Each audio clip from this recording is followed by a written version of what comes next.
Hello दोस्तों, कैसे हो आप सब लोग। आशा करता हूं कि आप सब लोग अच्छे होंगे। स्वागत है आप सभी का हमारे इस चैनल छाया जैन पर। दोस्तों, भले ही परिवार में सबके पास मोबाइल फोन हो, किंतु समय देखने के लिए घर में एक दीवार घड़ी तो अवश्य होती है, क्योंकि यह सदियों से हमारे घर का हिस्सा रही है। यदि घर में कहीं भी दीवार घड़ी न हो तो बहुत अजीब भी लगता है। कुछ घरों में तो एक से ज्यादा भी होती है, तो घड़ी को क्या कहीं भी टांग देना ठीक है या नहीं, जानेंगे आज की इस वीडियो में। दोस्तों, घड़ी को भूल कर भी इस दिशा में ना लगाएं, इससे फैलती है घर में नकारात्मकता। इसी के साथ हम जानेंगे दोस्तों कि आपको कैलेंडर कहां पर नहीं लगाना है, क्या गलती आपको नहीं करनी है, और साथ ही मैं आपको बताऊंगा कि यदि आपकी घर वास्तु दोष है तो कैसे आप जान सकते हैं और क्या उपाय कर सकते हैं जिससे कि वास्तु दोष दूर हो और आपके जीवन से परेशानियां खत्म हो जाएं। तो पूरी जानकारी के लिए इस वीडियो को अंत तक अवश्य देखिएगा। दोस्तों, हम सभी के घर में घड़ी का प्रयोग किया जाता है। घड़ी जो बीते समय और आने वाले समय के बारे में हमें सूचित करती है। यदि हमारे जीवन पर सबसे ज्यादा किसी का प्रभाव पड़ता है तो वह है समय। हर किसी का समय एक जैसा नहीं होता।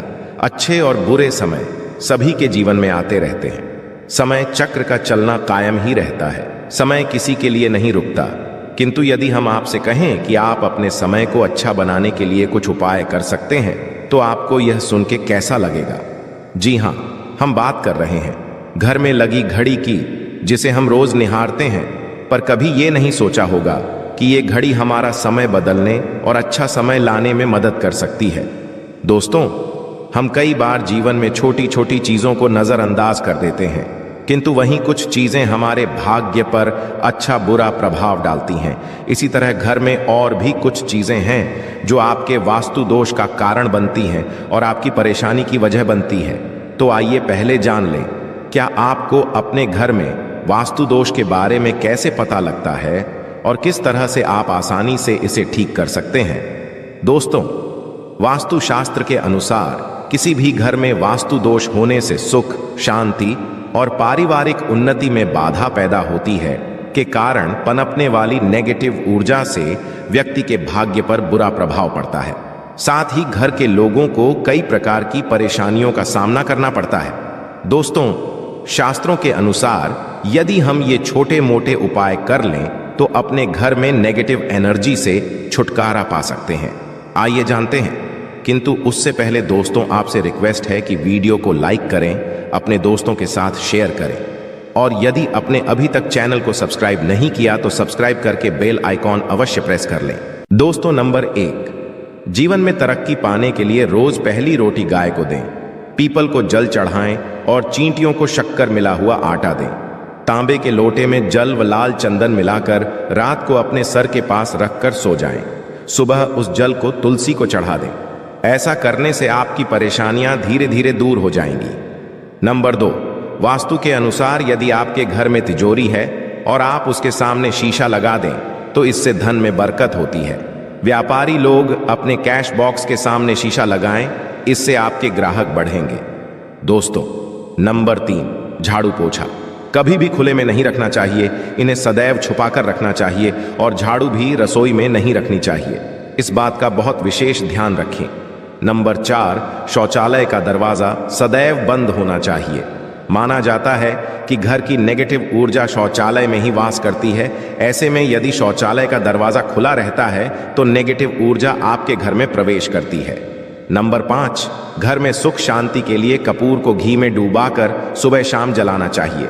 इससे घर में वास्तु दोष भी कम होता है और घर में रह रहे सदस्यों के जीवन की परेशानियां कम होती हैं। दोस्तों, नंबर 6, दुर्घटना से बचने के लिए शाम को हनुमान चालीसा के पश्चात कपूर अवश्य जलाना चाहिए। नंबर 7, घर में जिस जगह वास्तु दोष हो वहां कपूर की 2 टीकियां रखें। खत्म हो जाने के पश्चात वहां दोबारा इसे रखें। नंबर 8, सूर्य अस्त के पश्चात कभी भी किसी को दूध, दही या प्याज नहीं देना चाहिए। यह भाग्य में बाधक भी बन सकता है। नंबर 9, घर के मुख्य द्वार पर कूड़ादान कभी भी ना रखें। नंबर 10, घर में टूटा हुआ कभी भी नहीं होना चाहिए। नंबर 11, अच्छे भाग्य के लिए सुबह नहाते समय पानी में थोड़ा सा कपूर का तेल मिलाएं। शनिवार को चमेली का तेल भी मिला सकते हैं।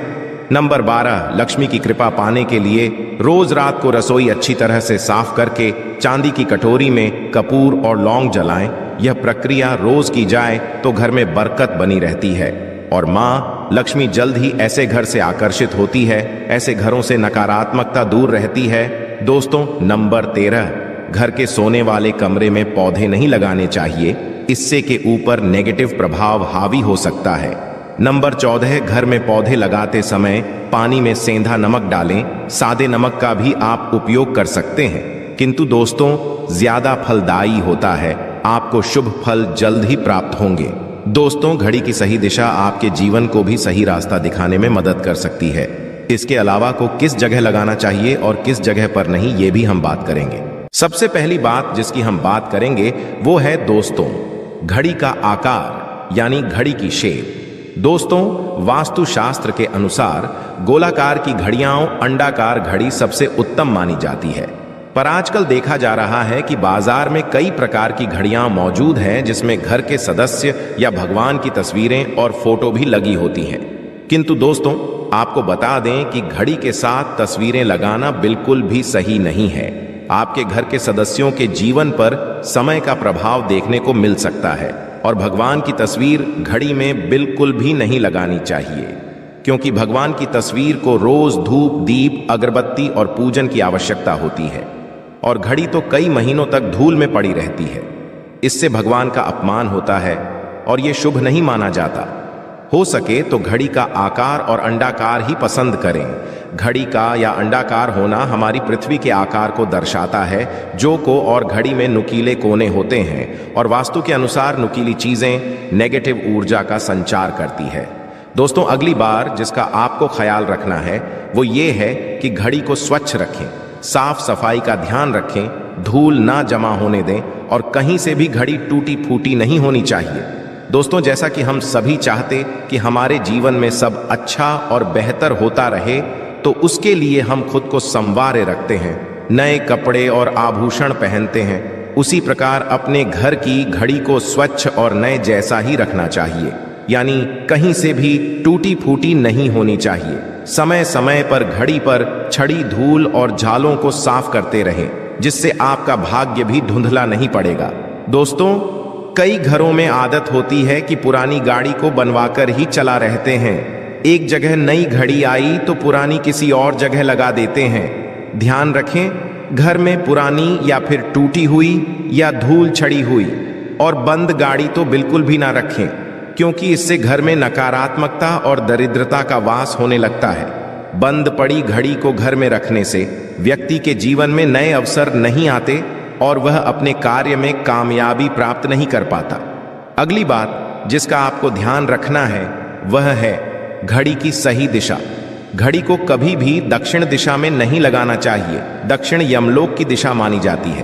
काल का अंतिम चक्र यहीं से शुरू होता है, इसीलिए वास्तुशास्त्र में इस दिशा को घड़ी के लिए अशुभ माना गया है। घर में घड़ी को उत्तर दिशा, पूर्व दिशा या पश्चिम दिशा में आप लगा सकते हैं, किंतु ध्यान रखें कि घड़ी को कभी भी मुख्य द्वार, कमरे के दरवाजे या आने जाने के लिए उपयोग किए जाने वाले दरवाजे के ऊपर भी नहीं लगाना चाहिए।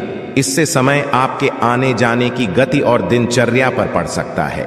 दोस्तों, घड़ी के साथ कैलेंडर का भी ध्यान रखें। जहां घड़ी समय का प्रतीक है तो वहीं कैलेंडर उससे जुड़ी तारीखों का लेखा जोखा बताता है। कैलेंडर को पूर्वी और उत्तरी दिशा की दीवार पर कभी भी नहीं लगाना चाहिए। ये इससे वास्तु दोष उत्पन्न होता है और कृपया करके अपने घरों में नए कैलेंडर के साथ पुराना कैलेंडर कभी भी ना लगाएं। दोस्त और कैलेंडर दोनों ही आने वाले समय के सूचक है, जो हमें आगे बढ़ने की प्रेरणा देते हैं। उन्हें समय के अनुसार ही लगाना चाहिए। इस बात का सदैव ध्यान रखें कि घड़ी का समय सदैव सही होना चाहिए। बहुत से लोगों की आदत होती है घड़ी का समय आगे या पीछे रखते हैं, तो ये गलती आप ना करें। समय सदैव सही रखें, इससे आपको कभी भी समय का काल चक्र और दुष्ट परिणाम प्राप्त नहीं होता। ये छोटा सा आप करके देखिए दोस्तों। छोटी छोटी बातें हैं जिनका आपको ध्यान रखना है। दोस्तों, रखी हुई घड़ी और पुराना कैलेंडर आपके भाग्य को भी रुकावटों से भर देता है। इसीलिए वक्त के साथ आगे बढ़ते रहने के लिए घड़ी और कैलेंडर को बदलते रहिए और कैलेंडर को कभी भी अपने सोने के कमरे में ना लगाएं, ना ही इसे कभी मुख्य द्वार पर टांगे। ये शुभ नहीं माना जाता। पुरानी घड़ी किसी दान में देना शुभ माना जाता है। इससे आपके वन से बुरा समय निकल जाता है। इसीलिए यदि आपके घर में कोई पुरानी घड़ी है जो टूटी फूटी ना हो और खराब ना हो, तो वो आप किसी जरूरतमंद को दान में अवश्य दें।